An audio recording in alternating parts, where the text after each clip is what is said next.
listening to the Drawing the Ideal Self podcast for March 2024. Today's episode is going to be about our construction of time.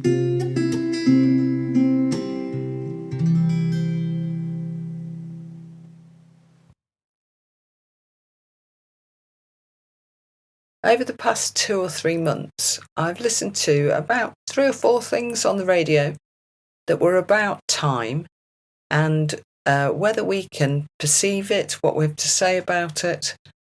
And I thought it might be interesting to think about how we construe it. But I want to tell you what they had to say in these programmes. I'll put the links in the show notes because they are really all worth a listen. One was the BBC's All in the Mind programme, which is a programme about mental health. And that was asking why it's difficult for us to recall 2021, which of course was during the pandemic.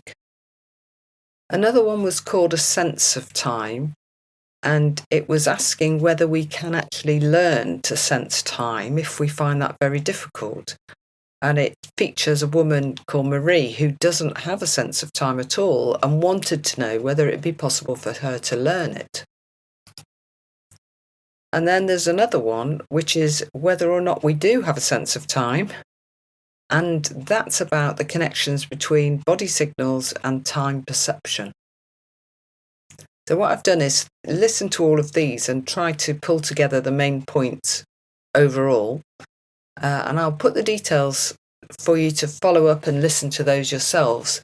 And I think you might find them very interesting. I was particularly fascinated by the woman who was asking whether or not she'd be able to learn a sense of time, and she really doesn't have one. It's not so much that she doesn't have one at all, but the sense of time she has is very unreliable and doesn't connect well enough to how much time everybody else tells her has passed. Together, all of these talked about the importance of the personal perception of time. And being able to perceive time and report things in a sequence depends on whether you can remember things in the past, whether you can think about the future, whether you have a sense of time passing now, and whether you can sequence events. So there are clearly some executive function things going on there. And we can understand then why it's so difficult for people who have damage to their brain, either through dementia or accidents, or maybe have areas of their brain that are yet to develop. So that would apply to children. On one of the programmes, I talked to a Hungarian neuroscientist whose specialism is space and time.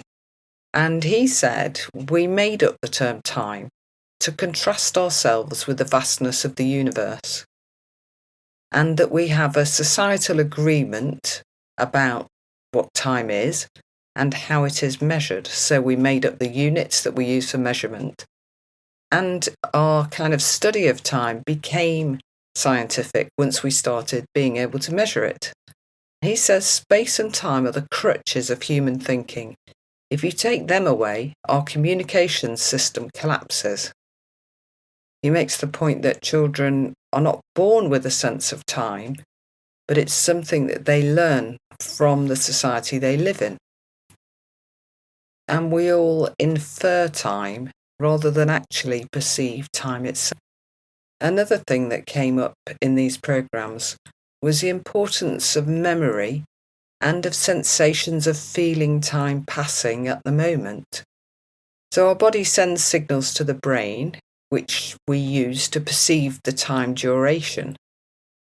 And they talked about the insula in the brain recording the body sensing itself. And that's the thing that we use to perceive the passing of time. So something like a signal telling us we're hungry will tell us about time passing, but that is inferred. And some experiences can seem longer than others. So generally things that are unpleasant can seem longer than things that are pleasant. Now that's pretty important if we're working with people. So if we talk to people about how long something horrible in their life has gone on, they may tell us it lasted years. I don't think there's any point arguing the point, but just bear in mind that they may be reporting something that didn't last physical years that you could count on a calendar, but to them it seemed like years. So they were saying that what goes on in the brain is that the hippocampus is extremely important because that's involved in memory and in the perception, therefore, of time passing. So people with Alzheimer's will struggle with memory and sequencing and spatial navigation. They also talked about the fact that changes in our brain create neural patterns that form long sequences, and the patterns can be associated then with events that we experience. Those neural sequences create a time memory. So we've got patterns and sequences, and we kind of assign the timestamps to them and learn the relationships between the important events and a clock or a calendar so that we can organise our memories. They also stress the importance of novelty in making those memories clear to us. So during childhood, we have many, many, many new experiences, and it can feel that time is very long. So it can lead us to make a perception of time that means that we feel things have gone on forever. And if you think about childhood summer holidays from school, they seem very long. And I would say really, really long compared with my experience of them as a teacher. It would seem like a flash before you're having to go back to class again. So doing things that are novel will help us to experience time as being more full and being more eventful. And that's important and is related to what happened during the pandemic, where every day was pretty much routine. There weren't many things you're allowed to do, so people lacked novelty in their lives. So when they try to remember events that happened during the pandemic, it can be quite difficult to recall them. If I think from my own point of view, one of my children was 18 during the pandemic. We couldn't go out, we couldn't do anything. And I really struggled to remember, what did we do on that day? I can remember it, but it was much more of an effort than you would expect for somebody's 18th, which is a big day. So if we want time to feel longer, we need to do more things that are new things for us, because then that involves more laying down of information and perhaps new pathways being built in our brains. So why might it be important to explore time? If we're working with people, we need to know what they mean by what they have to say, and time is no exception to that. So if they explain things that have happened to them and they put them on a timeline, that's their experience of what they think happened in what order, and also of how things were in relation to what else was going on in their life. But bear in mind that if it was something that was an unpleasant experience, the experience of it may have felt much longer than if it was something nice. It's interesting that there's not much PCP literature on time, given that it's such a big deal in our lives. There is a chapter in a Dorothy Rowe book, which is her book, Dorothy Rowe's Guide to Life, written in 1995, so it's a bit dated. But I thought I might read a bit of what she says in there, because she has an idea for how you might explore it with someone using drawing. The chapter is called You and Time. We live in the world and we live in time. We measure time so that everyone can agree what time is.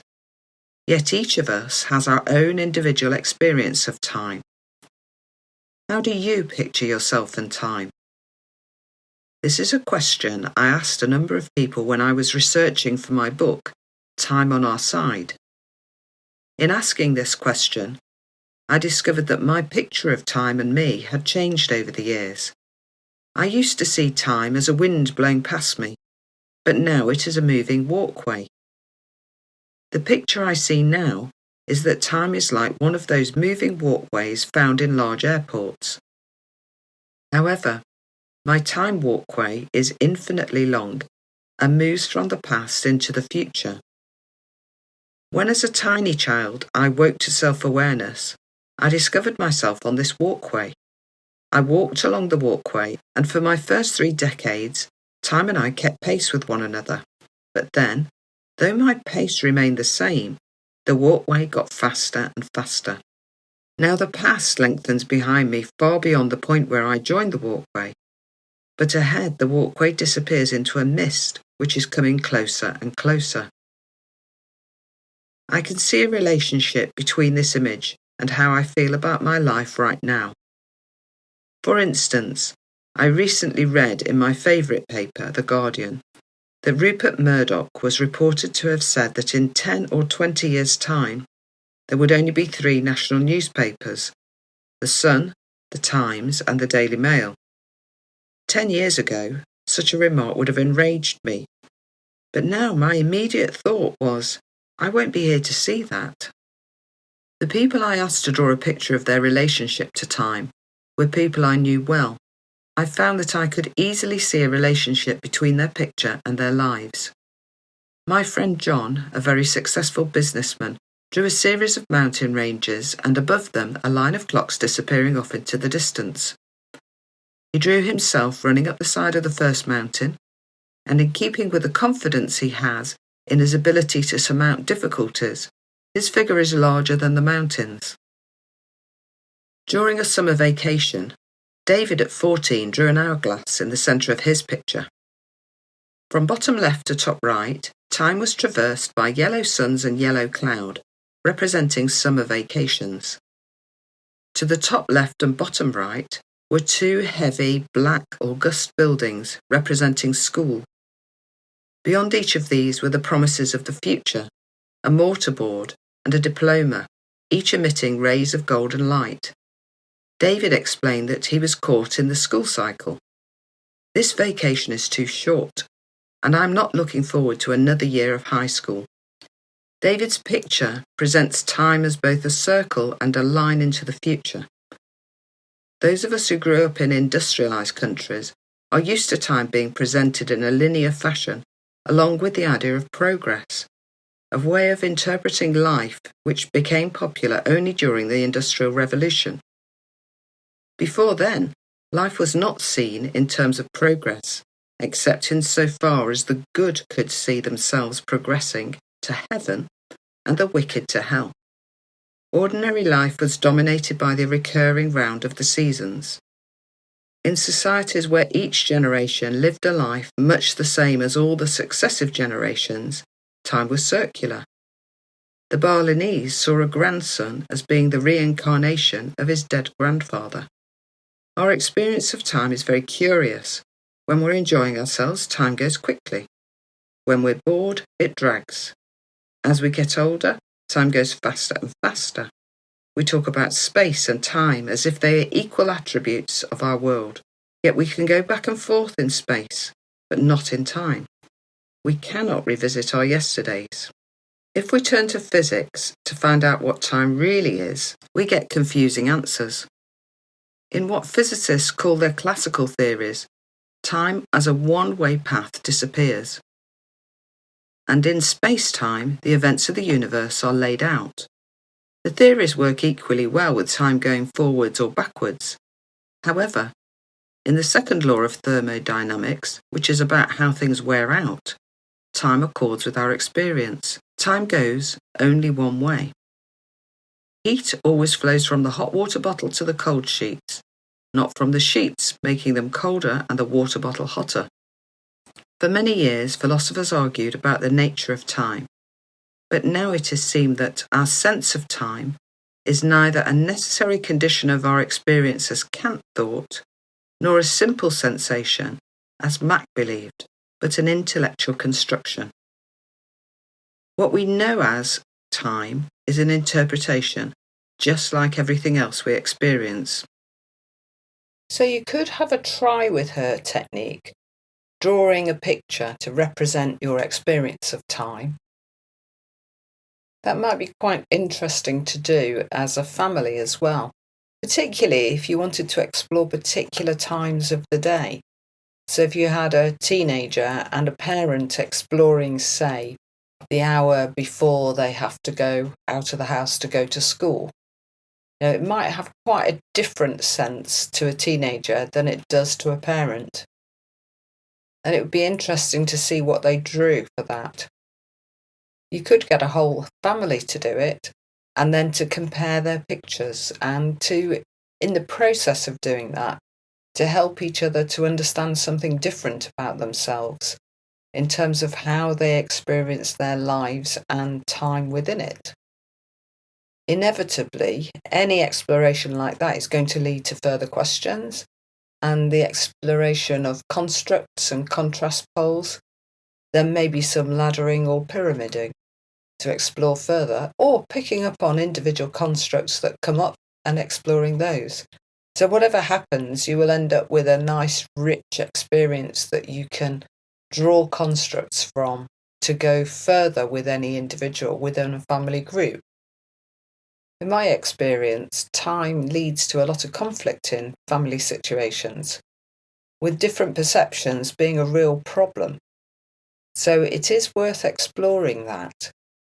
The programme that was about whether or not we could develop a sense of time if we don't have a good one was interesting in saying that it's to do with the perception of bodily symptoms and the construction of those first, and then we hook them onto times or the sense of time passing.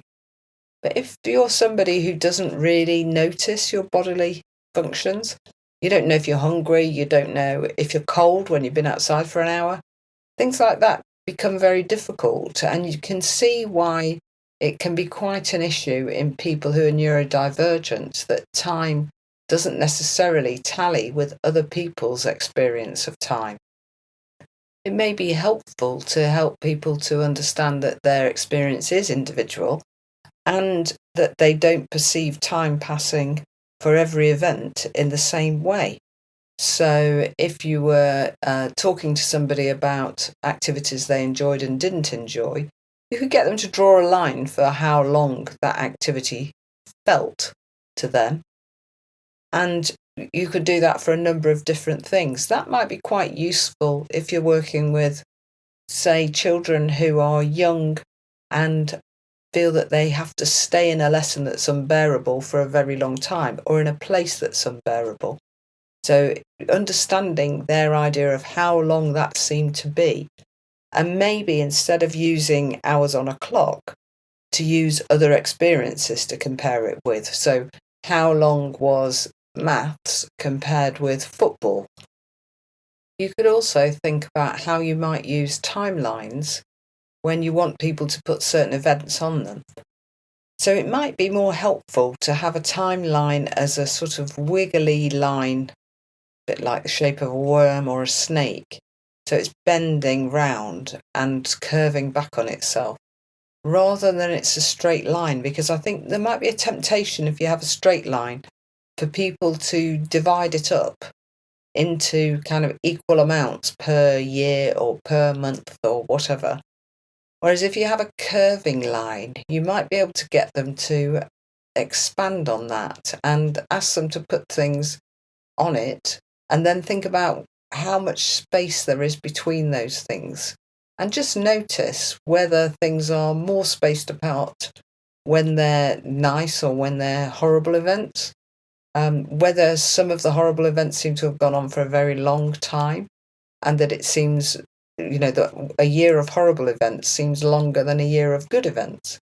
That kind of thing. But I do think having a straight timeline invites equidistant markers. And we don't necessarily want that when we're working in a PCP way. We want people's personal perceptions to be the most important thing. Okay, well, I really think it could be worth you listening to those programmes. I guess I'm a bit biased about Radio 4 because it's what I listen to in the UK. But I do find that there are some really interesting things on there, and those particular programmes made me think a lot. All right, I think that's enough for today. So I hope you will come back and listen to another episode, and I will see you again at the end of April. Bye.